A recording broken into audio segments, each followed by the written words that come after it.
What's up guys, Ripdisc here with a Battlefield 3 gameplay commentary. This video is not going to be too much about the gameplay, but let me give a little note on the gameplay real fast. It is a reused gameplay from a podcast, I think from episode 3, podcast episode 3, but the reason why I'm reusing it is because my power, remember in my FNB video when I said my power went out?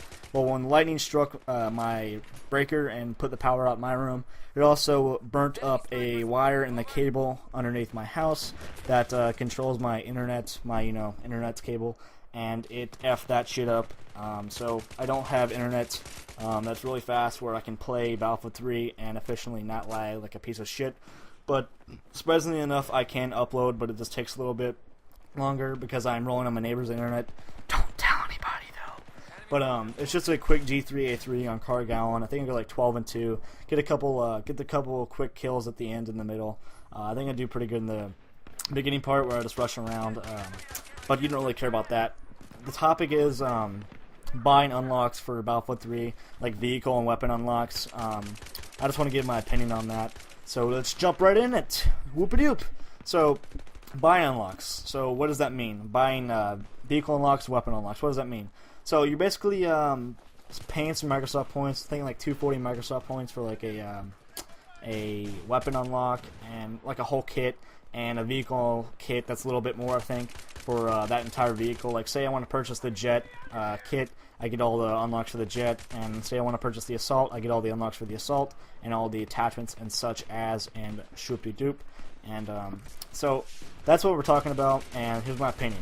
I do not like this decision by EA, because I'm sure it didn't come from DICE. I'm sure it came from EA, because EA wants some money.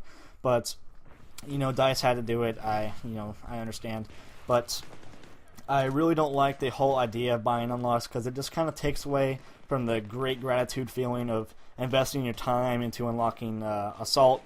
Well, not assault, but weapons and vehicle unlocks, especially vehicle unlocks, because they take a whole lot longer than weapons. Well, it depends on what vehicle. Tank takes a little lower, jet takes a little bit higher, and attack and scout takes a little bit higher. But especially with jets and attack helicopters and scout helicopters, some things that take a little bit more skill than hitting the A button twice to spend some money on buying an unlock, which is pretty ridiculous if you do that in the first place, because that just really poops on the game. Even though I'm not going to blame it on the players because they're given the option. It's really EA's fault. But if you do that, I would stay away from doing that if I were you. Just unlock it normally. Be a G, be a true G. Don't spend your money on just buying the unlocks like a pussy. But yeah, like I was saying, it really just takes away from the time investment, and that's just kind of a really shitty thing to do to your players. And second of all, it kind of pisses me off in the gameplay. Well, not really me. I only played like one day when the shit was online. But my friends, they've all told me, I've asked their opinion, they really hate it when they get killed by someone with a USAS or like an overpowered assault rifle like an F2000. I'm not saying the F2000 is overpowered, but something that's really good. When those kids are only like level 1, it just really pisses them off, and they have all the unlocks when they're level 1. Or like my jet friends, because I have a lot of good jet friends, they tell me that they're getting killed by well, they're getting annoyed, not really killed, they're getting annoyed by kids who have their flares and all their counter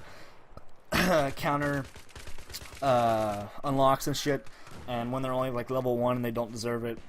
And if I was playing, I would kind of feel the same way, getting killed by someone who didn't really take any skill to get that shit. But yeah, it's really a shitty thing that I guess DICE had to do, because I can almost guarantee that EA had a hand in putting this shit in the game just so they get a little bit more money in their pocket. But if they had that money in their pocket and invested it into the game, making the game a little bit better, maybe lowering the prices on server renting, and just having those weapon unlocks, that'd be a pretty cool thing if they wanted to actually do that. But yeah, if you guys are out there and if I have any influence on you whatsoever, don't buy these things. It's just kind of stupid to do, and I wouldn't suggest doing it personally. But if you really want to and be really stupid and be hated by people, then go for it, because I think the backlash from other players will be pretty bad towards you. But your game, so do whatever you want. But those are my opinion on the weapon unlock deal. So hope you enjoy the video, guys. Give it a like, give it a rating, and herpity derp. See you later. Peace.